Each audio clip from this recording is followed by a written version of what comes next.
ਗੁਰੂ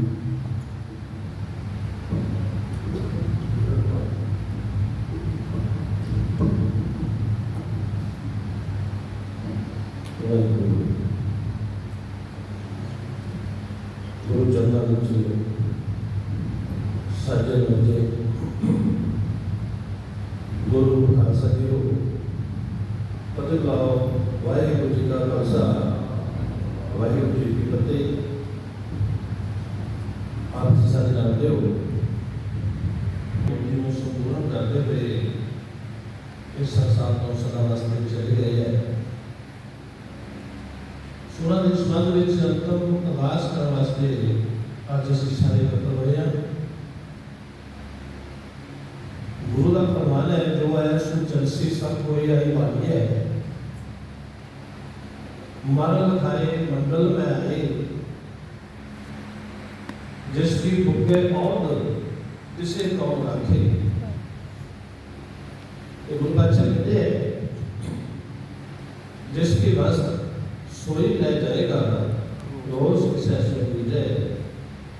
सो मालिक की अपनी मर्यादा है, सिस्टम है, निज़म है।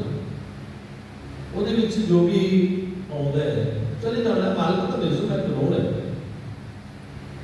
ਸੋ ਉਹਦੇ ਵਿੱਚ ਰਹਿੰਦਾ ਹੋਇਆ ਇਹ ਸਾਰਾ ਸੰਸਾਰ ਮਾਲਕ ਦੇ ਨਿਯਮ ਦੇ ਵਿੱਚ, ਦੇ ਮਾਮਲੇ ਦੇ ਵਿੱਚ ਚੱਲ ਰਿਹਾ ਹੈ।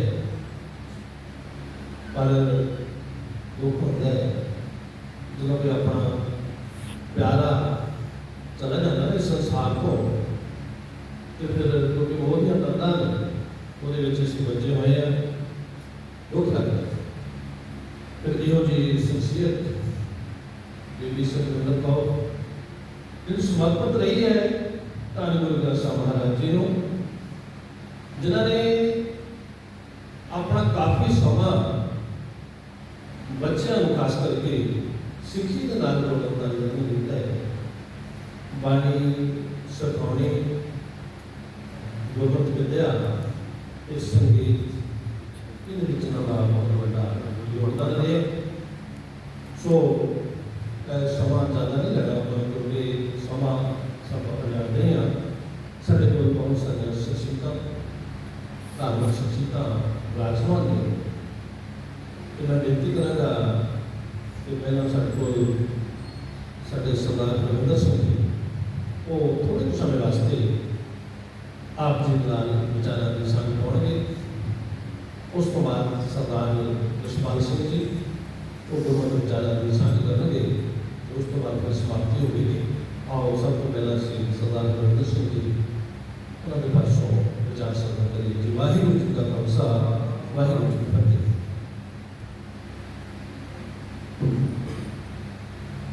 धन धन गोता गद्दी के मालक रहबरे कुमार लज्जिया लज नियासिया नियासते चवर शतर तखत के मालक धन धन धन श्री गुरु ग्रंथ साहिब महाराज जी निकी गोद में बैठे हुए सोग समागम के एक बार शनिवार बेनती प्रवान करो। वाहिगुरू जी का खालसा, वाहिगुरू जी की फतेह। बड़ा शोकमय समा है गुरु प्यारे जे थोड़ी जी आप फेस्टिवल चलीए ना। ये जो बेटी सी साड़ियाँ दो भूआ जी हैं, ये बड़े भूआ जी सन। इन्हों का भी एक बेटा ते बेटी सी, ये जेडे साढ़े छोटे भूआ जी हैं उन्हों का भी एक बेटा ते एक बेटी सी। गुरु प्यारे धन धन पीढ़ी पीढ़ी के मालिक हरगोबिंद साहिब महाराज वो पुत्रा का वर दे देता है। और कोई की चाहिए इन्हें माता जी नहीं धियां तो बगैर बेड़ा सकना लगता। धियां तो बगैर पुत शेर जुग जुग जी फिर बार मिलिया सी ते फिर धी पैदा हुई। जिन्हों के घर फिर दो पुत्र हुए वो भी जंग के शहीद हो गए। सो गुरु प्यारे ਆ ਜਿਹੜਾ ਹੁਣ ਸਮਾਂ ਚੱਲਦਾ ਪਿਆ ਹੈ, ਕੀ ਤੁਸੀਂ ਸੋਚਦੇ ਹੋ ਕਿ ਸਾਡਾ ਕਿਤੇ ਗੁਰੂ ਪਿਆਰੀ ਬਣ ਗਿਆ? ਉਮਰਾਂ ਕਿਉਂ ਘਟ ਗਈਆਂ? ਜੇ ਪਿਛਲੀਆਂ ਉਮਰਾਂ ਨੂੰ ਦੇਖਦੇ 100 ਸਾਲ 200 ਸਾਲ ਉਮਰਾਂ ਹੋਈਆਂ, ਇਹ ਹੁਣ ਉਮਰਾਂ ਕਿਉਂ ਘਟ ਗਈਆਂ? ਇਹਦਾ ਸਾਰਾ ਜ਼ਿੰਮੇਵਾਰ ਅੱਜ ਦਾ ਸਮਾਜ ਹੈ। ਤੁਸੀਂ ਆ ਥੋੜਾ ਸਮਾਂ ਪਹਿਲਾਂ ਦੇਖਿਆ, ਤੁਹਾਨੂੰ ਸੜਕਾਂ ਤੇ ਲੰਘਣ ਦੀ ਆਗਿਆ ਨਹੀਂ ਸੀ, ਇੰਨੀ ਆਲੇ ਦੁਆਲੇ ਵਾਤਾਵਰਨ ਨੂੰ ਦੂਸ਼ਿਤ ਕਰ ਦਿੰਦਾ ਹੈ।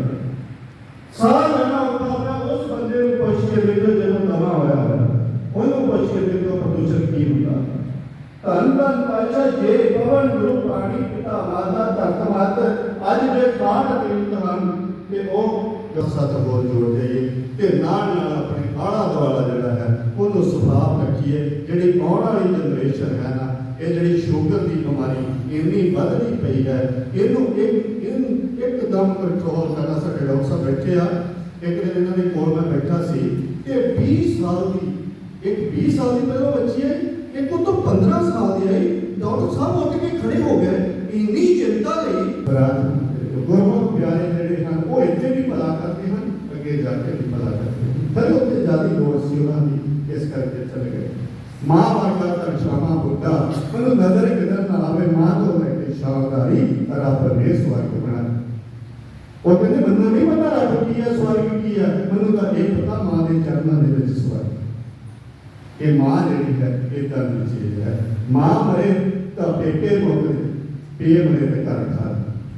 मतलब साढ़े बहुत सत्कार प्रोफेसर मोहन सिंह बनाता है कविता सी बड़ी रोना व्याख्या करने की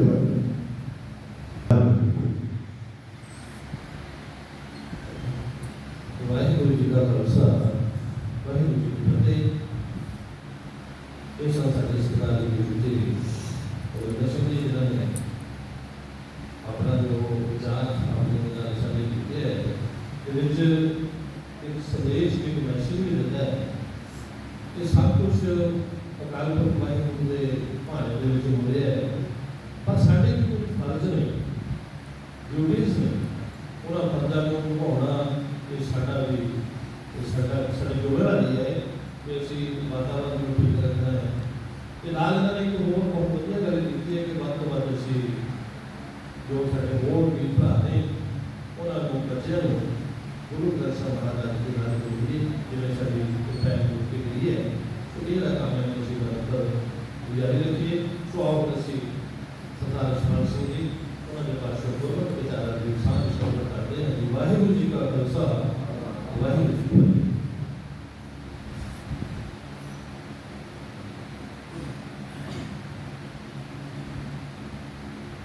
फतेह।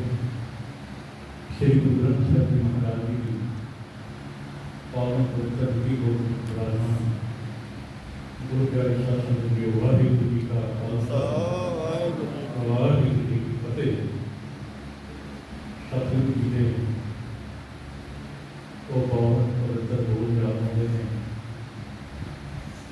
हरी नामी ना डगरी पक्की बटन हार दैरा दास बहुतिया बैठे वट तैयार। इन्हें भी वो नहीं देखता भी खरी है कि डगरी फसल है या पक्की है, बस अपने लावे तैयार करके पहुंच जाता है।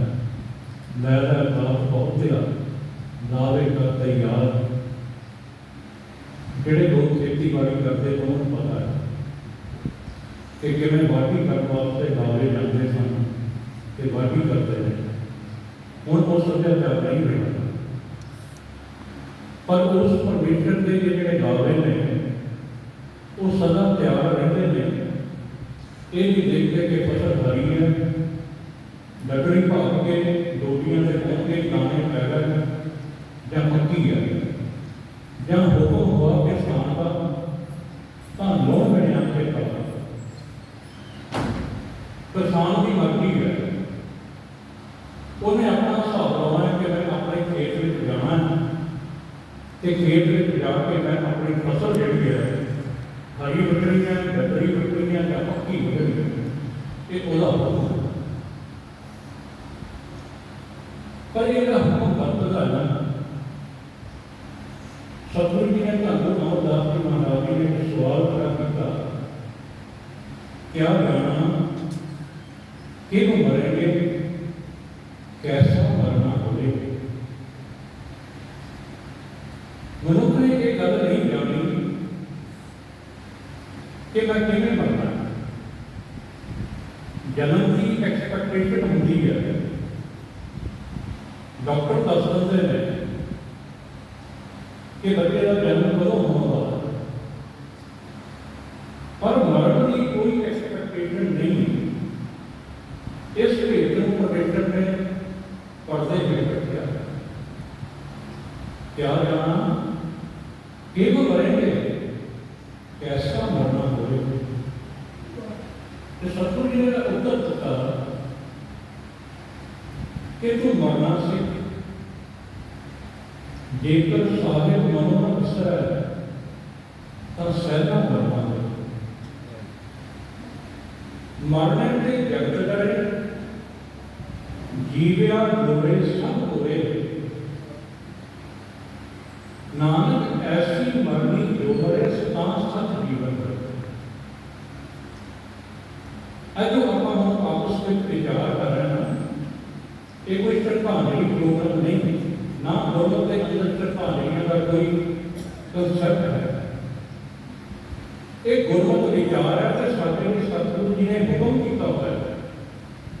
अंते सतगुरु बोलिया, मैं पिछा कीर्तन करो निर्वाण की, केसो गोपाल पंडित सदे हर हर कथा बड़े प्रवान की। भावें असं 5-5 7 मिनट लगा रहे हैं, पर साढ़े अंदर कोई काल नहीं रहेगी, क्योंकि ये सतगुरु अमरदास दास जी महाराज जी का हुक्म है कि जब ये भाना वापर गया ना, उस वक्त तुसीं कीर्तन करना ते कथा करना। ये साढ़े लिए कंडीशन है, साढ़े लिए एक हुक्म है कि ये विचार करनी है।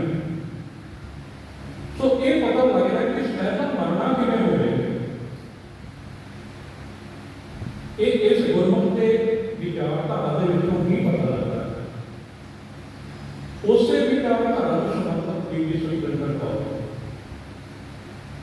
जिन्होंने अपने जीवन के विच इस परमेश्वर के हुक्म को, परमेश्वर की प्रेरणा को समझ लिया ते समझ के कारा कोठियां, कारोबार, दुकान मकान, प्रॉपर्टियां जायदादा बनाने वाल दौड़ नहीं लाई। दौड़ लाई कि मरना सहजा किवें होवे, जेकर साहिब मरना असर है। गुरु के दरबार के अंदर जो सब तो वड्डी कोई दात है ना, वो इको ही है, आप जब है अवरा नाम जब है। भावें गुरु हरकृष्ण पब्लिक स्कूलों में पढ़ाया, भावें अकाल अकेडमिया में पढ़ाया, पैसे की दौड़ नहीं लाई। तुम उन्होंने जीवन देखो, नेड़े होकर देखो, कोई पैसे की दौड़ नहीं सी, होड़ नहीं सी। किन्ने क बच्चों ने कवितावां, लैक्चर, गुरबाणी गान ते कीर्तन सिखलाई देने लई सेवा की, सफाई सेवा ते अपने जीवन में अपना मरना सहज कर। मैं वीर जी ने जी गल की उस गल थोड़ा जिहा अगे होर बनाना। वीर जी नरेंद्र सिंह प्रधान जी ने भी उस गल को अगे बढ़ाया। मौत जी है उस बारे सारे तुसीं बहुत चंगी तरह जानते हो, बहुत चंगी तरह जानते हो। गुरबाणी की कहती है वो भी तुसीं जानते हो।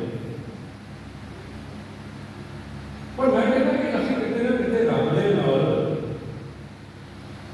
असीं वजीकी करते हैं, रब नूं असीं उलामे दिंदे हैं। हर मौत का दोष जो रब थोपते हैं। इसलिए कोई शक नहीं कि जमना ते मरना परमेश्वर से भावें जित है, ਪਰ ਜੰਮਣ ਤੋਂ ਮਰਨ ਦੇ ਵਿਚਕਾਰ ਦਾ ਜਿਹੜਾ ਸਮਾਂ ਹੈ ਉਹਦੇ ਵਿੱਚ ਜੋ ਹੱਤਿਆਵਾਂ ਕੀਤੀਆਂ ਜਾਂਦੀਆਂ ਨੇ, ਜਿਹਦੇ ਵਿੱਚ ਆਤਮ ਹੱਤਿਆਵਾਂ ਕੀਤੀਆਂ ਜਾਂਦੀਆਂ ਨੇ, ਉਹਦੇ ਲਈ ਮਨੁੱਖ ਦੋਸ਼ੀ ਹੈ, ਰੱਬ ਦੋਸ਼ੀ ਨਹੀਂ ਹੈ। ਤੁਸੀਂ ਅੱਜ ਸੰਸਾਰ ਦੇ ਉੱਪਰ ਨਿਗਾਹ ਮਾਰ ਕੇ ਦੇਖੋ, ਮਨੁੱਖ ਬੇਰੁਜ਼ਗਾਰੀ ਵਿੱਚ ਮਰਦਾ ਪਿਆ ਹੈ, ਮਨੁੱਖ ਅੱਤ ਬੇਰੁਜ਼ਗਾਰੀ ਵਿੱਚ ਮਰਦਾ ਪਿਆ ਹੈ। ਭਾਰਤ ਦੇ ਅੰਦਰੋਂ ਅੰਕੜੇ ਚੁੱਕ ਕੇ ਦੇਖੋ ਤੁਸੀਂ, ਕਰੋੜਾਂ ਨੌਜਵਾਨਾਂ ਨੇ ਅਪਲਾਈ ਕਰਨਾ ਛੱਡ ਦਿੱਤਾ ਹੈ ਕਿ ਇੱਥੇ ਅਪਲਾਈ ਕਰਨ ਦਾ ਕੋਈ ਲਾਭ ਨਹੀਂ ਹੋਣਾ, ਇੱਥੇ ਟੈਸਟ ਦੇਣ ਦਾ ਕੋਈ ਲਾਭ ਨਹੀਂ ਹੋਣਾ। ਤੁਸੀਂ ਅੱਜ ਦੇ ਅਖਬਾਰ ਚੁੱਕ ਕੇ ਦੇਖੋ, ਵਾਸ਼ਿੰਗਟਨ ਦੀਆਂ ਰਿਪੋਰਟਾਂ ਪੜ੍ਹੋ, ਵਾਸ਼ਿੰਗਟਨ ਦੀਆਂ ਸੜਕਾਂ ਦੇ ਉੱਪਰ, ਸੜਕਾਂ ਦੇ ਕਿਨਾਰਿਆਂ ਤੇ ਹਰ ਰੋਜ਼ 5 ਬੰਦੇ ਮਰ ਰਹੇ ਨੇ। ਇਹ ਜਿਹੜਾ ਸਾਡਾ ਭਾਰਤ ਮਹਾਨ ਹੈ, ਇਸ ਮਹਾਨ ਭਾਰਤ ਦੇ ਅੰਦਰ ਹਰ ਰੋਜ਼ 5 ਸਾਲ ਤੋਂ ਘੱਟ ਉਮਰ ਦੇ ਬੱਚੇ 3000 ਬੱਚਾ ਹਰ ਰੋਜ਼ ਮਰ ਰਿਹਾ, ਹਰ ਰੋਜ਼। ਇਸ ਭਾਰਤ ਮਹਾਨ ਦੇ ਅੰਦਰ 10 ਲੱਖ ਬੱਚਾ ਜਨਮ ਲੈਂਦਾ ਹੈ। ਕਿਹੜਾ ਬੱਚਾ? ਜਿਹਨੇ 5 ਸਾਲ ਤੋਂ ਪਹਿਲਾਂ ਮਰ ਜਾਣਾ। ਤਾਜ਼ਾ ਰਿਪੋਰਟ 3-4 ਕਰਕੇ ਨਾਮ ਤੁਸੀਂ ਪੜ੍ਹੋ, ਸੰਯੁਕਤ ਰਾਸ਼ਟਰ ਦੀ ਰਿਪੋਰਟ, ਉਹਨੇ ਸੰਸਾਰ ਦੇ ਖੁਰਾਕੀ ਵਿਆਪੀ ਸੰਕਟ ਜਿਹੜਾ ਹੈ, ਸੰਸਾਰ ਭਰ ਦਾ ਖੁਰਾਕੀ ਸੰਕਟ ਜਿਹੜਾ, ਉਹਦੀ ਰਿਪੋਰਟ ਨਸ਼ਰ ਕੀਤੀ ਹੈ। ਉਸ ਜ਼ਿੰਮੇਵਾਰੀ ਭਰਾਉਣ ਦੇ ਨਾਲ ਦੀ ਨਾਲ ਮੇਰੇ ਕੋਲ ਆਉਣਾ, ਤਨਖਾਹ ਦੇ ਦਿਨ ਹੋਇਆ ਕਿ ਤਨਖਾਹ ਦੇ ਦਈਏ। ਮੈਂ ਕਹਿੰਦਾ ਭੈਣ ਜੀ ਕਲੈਕਸ਼ਨ ਤੁਹਾਡੇ ਕੋਲ ਹੈ, ਚੈੱਕ ਤੁਸੀਂ ਸਾਈਨ ਕਰਵਾਉਣੇ ਮੈਂਬਰਾਂ ਕੋਲ, ਸਟਾਫ ਨੂੰ ਤਨਖਾਹਾਂ ਤੁਸੀਂ ਦੇਣੀਆਂ ਨਹੀਂ, ਤੁਹਾਡੇ ਕੋਲ ਆਗਿਆ ਤਾਂ ਲੈਣੀ ਹੈ ਨਾ। ਮੈਂ ਕਹਿੰਦਾ ਤੁਸੀਂ ਆਗਿਆ ਤੋਂ ਲੈਣੀ, ਸਮਾਂ ਹੋ ਗਿਆ, ਤਰੀਕ ਹੋ ਗਈ, ਸਟਾਫ ਨੂੰ ਤਨਖਾਹਾਂ ਦੇ ਦਿਓ, ਜ਼ਿੰਮੇਵਾਰੀ ਭਰਾਉਣੀ। ਤੇ ਜਦੋਂ ਅਸੀਂ ਉਸ ਪ੍ਰੋਜੈਕਟ ਨੂੰ ਕਾਲਜ ਨੂੰ ਬੰਦ ਕੀਤਾ ਇਸ ਕਰਕੇ ਕਿ ਜੋ ਸਾਡੇ ਪੰਥਕ ਵੀਰਾਂ ਨੇ ਸੋਚਿਆ ਕਿ ਕਿਹੋ ਜਿਹੇ ਅਸੀਂ ਵਿਦਿਆਰਥੀ ਪੈਦਾ ਕਰਨੇ, ਕਿਹੋ ਜਿਹੇ ਸਾਡੇ ਕੋਲ ਅਧਿਆਪਕ ਹੋਣ, ਅਧਿਆਪਕ ਦੇ ਅਸੀਂ ਕੀਤਾ ਕਰਾਂਗੇ, ਪਰ ਨਹੀਂ ਸਾਨੂੰ ਉਹ ਨਹੀਂ ਮਿਲ ਰਹੀ। ਵਿਦਿਆਰਥੀ ਅਸੀਂ ਰੱਖ ਲੈ, ਜਿਹੋ ਜਿਹੇ ਅਸੀਂ ਵਿਦਿਆਰਥੀ ਪੈਦਾ ਕਰਨਾ ਚਾਹੁੰਦੇ ਹਾਂ, ਉਹ ਉੱਥੇ ਜਾਣ ਨੂੰ ਜਾ ਕੇ ਉਹਦੇ ਸਿਰਫ ਬਾਜਾ ਵਜਾ ਕੇ, ਬਾਜੇ ਦੇ ਪੈਸੇ ਹੋਣ ਜੇਬ 'ਚ ਪਾ ਕੇ ਆਪਣੇ ਘਰ ਜਾ ਕੇ ਆਪਣੇ ਨੋਟ ਕਮਾਉਣ ਲਈ ਤਿਆਰ ਹੈ। ਅਸੀਂ ਇਸੇ ਭੈਣ ਦੇ ਨਾਲ ਸਾਰੇ ਮੈਂਬਰਾਂ ਨੂੰ ਸੇਵਾ ਦੇ ਲਿਆ ਦੇਖਦੇ ਕਿ ਅਸੀਂ ਇਸ ਪ੍ਰੋਜੈਕਟ ਨੂੰ ਅੱਗੇ ਲੈ ਕੇ ਨਹੀਂ ਜਾਣਾ। ਨਾ ਸਾਡੇ ਕੋਲ ਉਹ ਅਧਿਆਪਕ ਨੇ, ਨਾ ਸਾਡੇ ਕੋਲ ਵਿਦਿਆਰਥੀ ਨੇ ਜਿਹੜੇ ਅਸੀਂ ਪੈਦਾ ਕਰਨਾ ਚਾਹੁੰਦੇ ਹਾਂ। ਇਸ ਭੈਣ ਨੇ ਬਹੁਤ ਜ਼ਿੰਮੇਵਾਰੀ ਨਿਭਾਈ, ਲਗਭਗ ਲੱਖ ਰੁਪਏ ਦੀ ਕਲੈਕਸ਼ਨ ਹਰ ਮਹੀਨੇ ਕਰਨੀ, ਫਿਰ ਉਹਨੂੰ ਅੱਗੇ ਸਟਾਫ ਨੂੰ ਤਨਖਾਹਾਂ ਦੇਣੀਆਂ, ਲੰਗਰ ਦੀਆਂ ਜੋ ਘਟਾਵਾ ਉਹ ਕਰਨੀਆਂ, ਬੜੀ ਵੱਡੀ ਜ਼ਿੰਮੇਵਾਰੀ ਨਿਭਾਈ।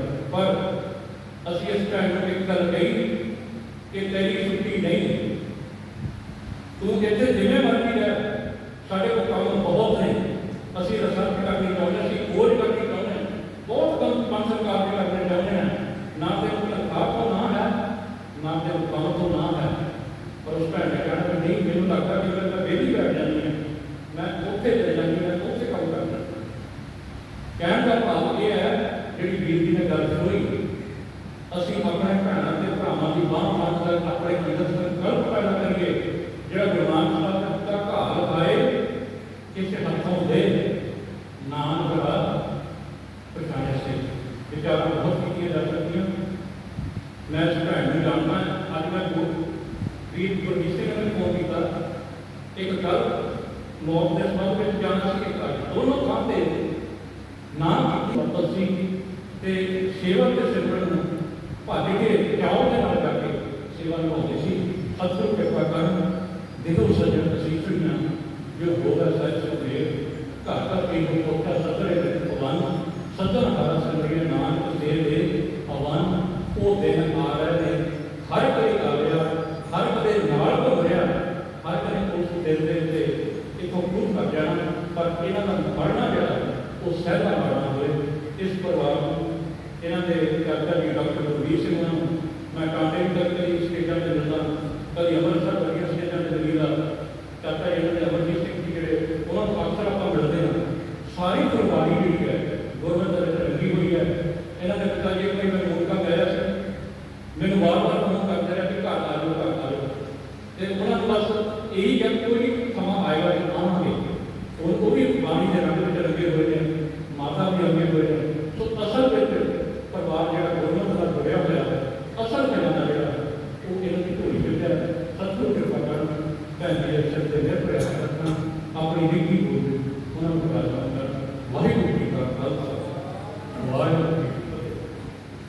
ਵਾਹਿਗੁਰੂ ਜੀ ਕਾ ਖਾਲਸਾ ਵਾਹਿਗੁਰੂ ਜੀ ਕੀ ਫਤਿਹ। ਇਹ ਸੰਗਤ ਦੇ ਰਿਸ਼ਪਾਲ ਸਿੰਘ ਜੀ ਇਹਨਾਂ ਦੇ ਗੁਰੂ ਦੇ ਰਸਤੇ ਵਿੱਚ ਆਇਆ ਹੈ। ਸੁਖਿੰਦਰ ਕੌਰ ਦੇ ਬਾਗ ਦੇ ਵਿਧਾਇਕ ਦੇ ਪਦਾਂ